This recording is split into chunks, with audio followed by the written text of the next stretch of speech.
Midnight chimes, stadium lights fade, casting shadows on empty bleachers. Emily's voice was absent. Her husband, Jack, frantically dialed her number for the 27th time. "Where are you?"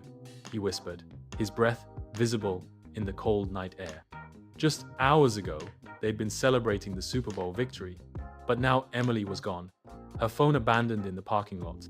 The police arrived, their flashlights cutting through the darkness like knives.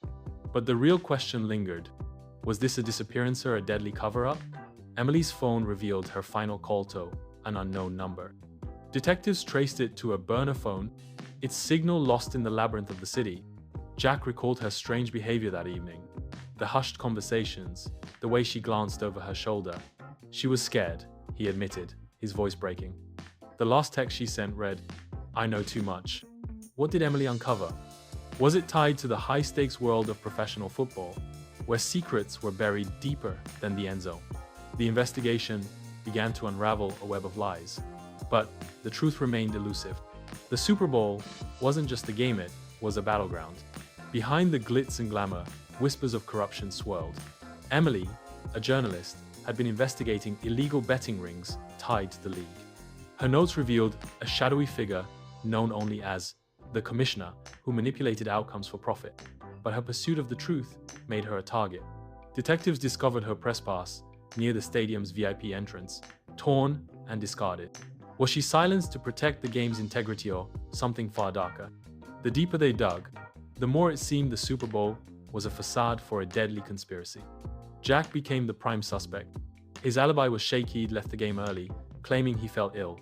But security footage showed him arguing with Emily near the concession stand. It wasn't what it looked like, he insisted.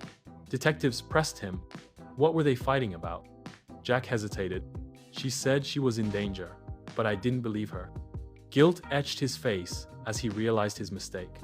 Meanwhile, forensic teams scoured the parking lot, finding traces of blood near Emily's car. The evidence pointed to a struggle, but the perpetrator remained a ghost. Emily's best friend, Sarah, revealed a shocking secret. Emily had confided in her about Jack's gambling addiction. He owed money to dangerous people, Sarah said, her voice trembling. Was Jack's desperation the key to Emily's disappearance? Detectives uncovered his recent transactions, large sums withdrawn, payments to unknown accounts. Jack denied involvement, but the pieces fit too neatly. Had he sacrificed Emily to settle his debts? Or was he being framed by those who wanted her silenced? The line between victim and villain blurred, leaving investigators to question who they could trust. The burner phone led detectives to a seedy bar frequented by bookies and fixers. There, they met Marcus, a low-level operative who claimed to know the commissioner. Marcus spoke in riddles. The game's rigged, but not how you think. It's not about money, it's about power. He hinted at a network of influential figures who used the Super Bowl to launder money and trade secrets. Emily had stumbled into their world, and now she was a liability. Marcus agreed to help, but his fear was palpable. "If they find out I talked, I'm dead." Emily's notes led detectives to the stadium's maintenance tunnels. Hidden in a vent, they found a USB drive containing encrypted files. The tech team worked tirelessly to crack the code, revealing spreadsheets of illicit transactions and coded messages. One name stood out: Victor Lang, a billionaire team owner with ties to organized crime. Was he the commissioner? The files also referenced a cleanup crew, suggesting Emily wasn't the first to vanish. The stakes escalated as detectives realized they were up against a machine designed to erase its tracks. A stadium janitor came forward, claiming he'd seen Emily being forced into a black SUV. They had badges, he said, but something felt off. His description matched undercover officers, raising questions about police involvement. The janitor's testimony was a breakthrough, but it came at a cost. 2 hours later. He was found dead, his throat slit. The message was clear: talking was a death sentence. Detectives now faced a dual threat: the criminals they were chasing and the possibility of corruption within their own ranks. Detective Ramirez, lead investigator on the case, began acting strangely. Her colleagues noticed her taking unexplained absences and receiving cryptic calls. Was she a double agent, feeding information to the enemy? Or was she working her own angle to expose the conspiracy? The team's trust fractured as they questioned her loyalty. Meanwhile, the encrypted files revealed a meeting scheduled for the night of the Super Bowl, a gathering of the Shadow Network's key players.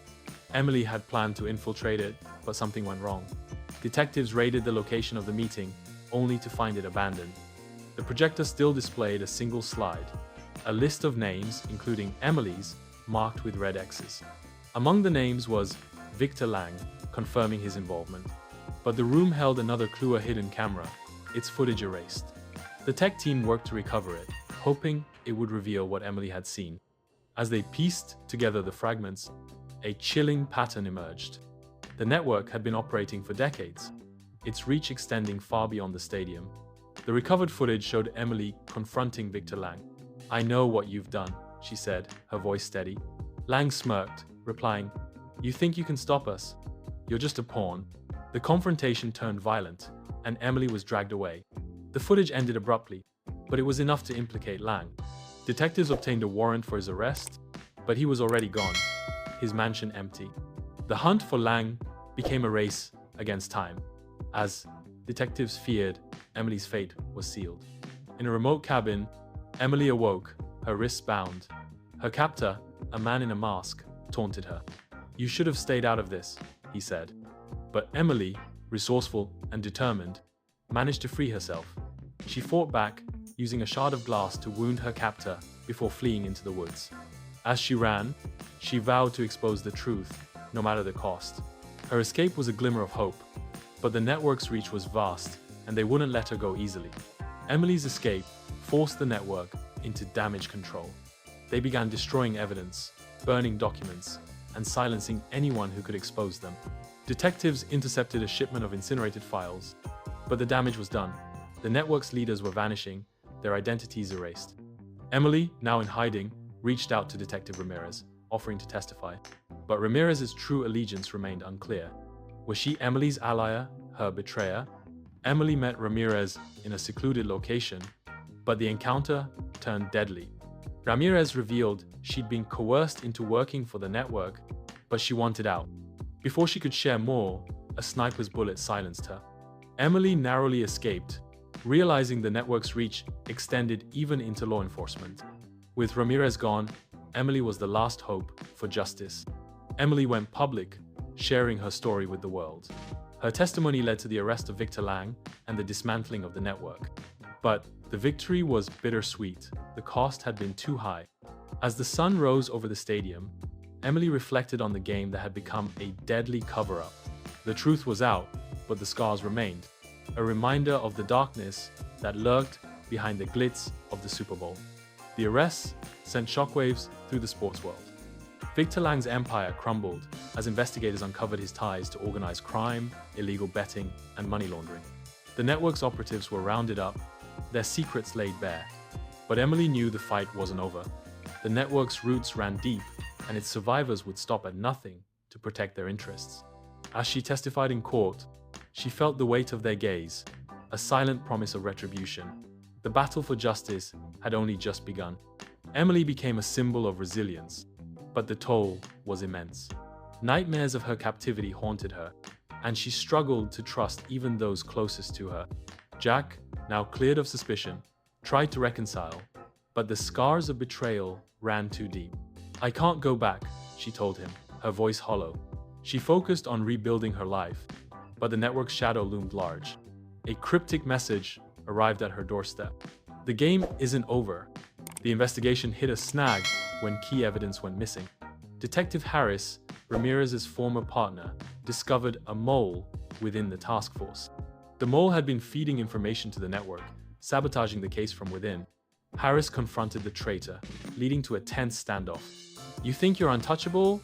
Harris growled. The mole smirked, replying, "We're everywhere." Before Harris could arrest them, the mole escaped, leaving behind a trail of destruction. The betrayal shook the team, but it also revealed a critical weakness in the network's armor. Emily received a tip about a meeting of the network's remaining leaders.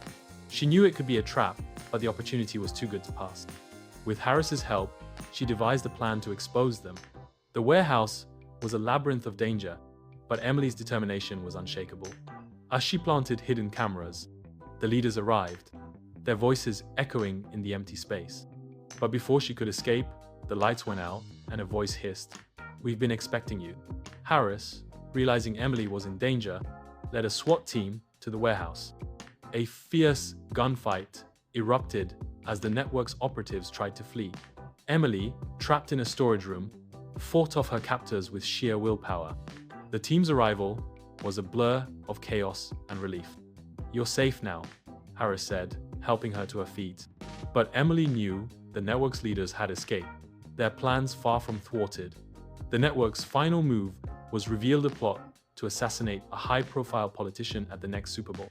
Emily and Harris raced against time to stop them. The stakes were higher than ever, and the network's desperation made them even more dangerous. "This is it," Emily said, her voice steady. "We end this now." The plan was risky, but it was their only chance to dismantle the network for good. The night of the Super Bowl was a tense showdown. Emily and Harris infiltrated the stadium, working with undercover agents to neutralize the threat. The network's operatives were apprehended, and the assassination plot was foiled. As the final whistle blew, signaling the end of the game, Emily stood in the stands, watching the crowd cheer. The network was finally dismantled, but the cost had been immense. She thought of Ramirez, the janitor, and all the others who had lost their lives. The victory was bittersweet, a reminder that some games were played with lives, not just points. As the stadium emptied, Emily walked away, her heart heavy but resolute. Truth exposed, scars remain. Fading lights flickered. Game over, justice fight starts.